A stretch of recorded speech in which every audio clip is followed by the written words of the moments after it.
नमस्कार मित्रमैत्रिणींनो, श्री स्वामी समर्थ. महिलांचा उजवा डोळा फडफडणं अशुभ असतं. तुम्हाला दरवाजात प्रथम पालीचं दर्शन झालं तर तेही अशुभ असतं. खाण्यापिण्याच्या पदार्थामध्ये काळ्या मुंग्या येणं. आपण धन लपवून ठेवतो, त्याचप्रमाणे झाडू पण येणाऱ्या घरातल्या लोकांपासून लपवून ठेवावा. घरात होणाऱ्या लहान सहान गोष्टीमध्ये काही संकेत लपलेले असतात. जेव्हा दारिद्र्य वाढण्याची संभावना असते तेव्हा घरात छोट्या छोट्या गोष्टी त्या इशारा देतात. चला तर मग आपण ते संकेत पाहू. घरात जर काही संकटे येणार असतील तर त्याचा परिणाम प्रथम आपल्या घरी लावलेल्या तुळशीच्या झाडावर होतो. तुळशीचं झाड एकदम सुकून जातं, त्यामुळे घरात संकट व दारिद्र्य येण्याचे संकेत आहेत असं म्हटलं जातं. खाण्यापिण्याच्या पदार्थामध्ये काळ्या मुंग्या येणं हे पण वाईट संकेत आहेत. जर तुमच्या घरात लावलेल्या झाडाची पाने सुकत असतील तर ते लगेच कापून टाका. घरात लावलेली झाडे नेहमी हिरवीगार असली पाहिजेत. कधीच झाडांची पाने सुकू देऊ नका, नाहीतर बुध ग्रह खराब होतो, त्यामुळे तुमचं कर्जही वाढू शकतं. झाडांना नियमित पाणी जरूर घाला आणि त्यांना सुकू देऊ नका. झाडू दारिद्र्याला बाहेर काढतो आणि झाडू घरात सुख समृद्धीही आणतो, त्यामुळे झाडूला कधीही पाय देऊ नका आणि तिचा अनादरही करू नका. तुमचे कोणतेही लहान मुलाने जर घरातला कचरा काढला तर समजून जा की घरात कोणीतरी नको असलेला पाहुणा येणार आहे. सूर्यास्तानंतर झाडू म्हणजे केर काढू नये, कारण हे व्यक्तीच्या दुर्भाग्याला आमंत्रण देतं. सकाळी नाश्ता करण्याच्या आधी झाडू जरूर मारा. झाडू उलटा ठेवणे हे कधीही योग्य नाही. झाडू हा नेहमी जमिनीवर आडवा ठेवावा, कारण तो उलटा ठेवला तर घरात कलह होऊ शकतात. अंधार पडल्यावर केर काढू नये, त्यामुळे माता लक्ष्मी नाराज होते. घरातील कोणत्याही सदस्य जर बाहेर गेला तर लगेच केर काढू नये, काही वेळाने काढावा.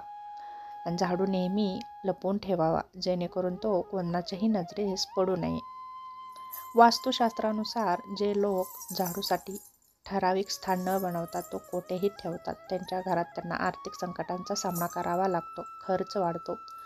गायी किंवा कोणत्याही प्राण्याला झाडूने मारू नका, त्यामुळे लक्ष्मी नाराज होते.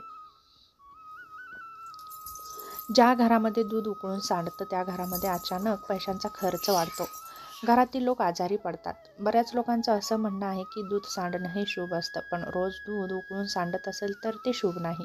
जर तुम्ही कोणत्याही कामासाठी घरातून बाहेर जात असाल तर घरी येताना नेहमी दरवाजात जर पालीचं दर्शन झालं तर तेही वाईट संकेत असू शकतात. वेळ नेहमी सारखी नसते, तेव्हा हिंमत ठेवून पुढे जा. तुम्ही नवीन घर जर घेतलं असेल आणि त्या घरामध्ये जर आधीच पाल मरून पडली असेल तर घरात होम हवन नक्की करा. असे केले तर घराची प्रगती नक्की होईल. नकळत पाल जर तुमच्या शरीराच्या कोणत्याही भागावर पडली तर ते काळाचं सूचक आहे. तुमच्या डोक्यावर जरी पाल पडली तर ते शुभ आहे, धनलाभ होणार आहे. पण जर ती केसांवर पडली तर ते चांगले नाही. तुमच्या जीवनात मात्र काहीही संकट येऊ शकतं. डोळ्याचं फडफडणं हा पण एक संकेत मानला जातो. महिलांचा डावा डोळा फडफडणं हा शुभ संकेत आहे, तर पुरुषांचा उजवा डोळा फडफडणं हा अशुभ संकेत आहे. तसेच कावळाही काहीही संकेत देऊन जातो. तेव्हा कोणत्याही स्त्रीच्या डोक्यावर जर कावळा येऊन बसला असेल तर तिच्या पतीवर मोठं संकट येतं किंवा येऊही शकतं. तसेच तुमच्या छतावर जर जास्त कावळे येऊन ओरडत असतील किंवा जमा झाले असतील तर तेही अशुभ आहे. काचेची भांडी जर सतत फुटत असतील तर तोही एक अशुभ संकेत मानला जातो. तेव्हा हा छोटासा व्हिडिओ कसा वाटला नक्की सांगा. पुन्हा भेटू अशाच एका छोट्याशा नवीन व्हिडिओसोबत. तोपर्यंत धन्यवाद.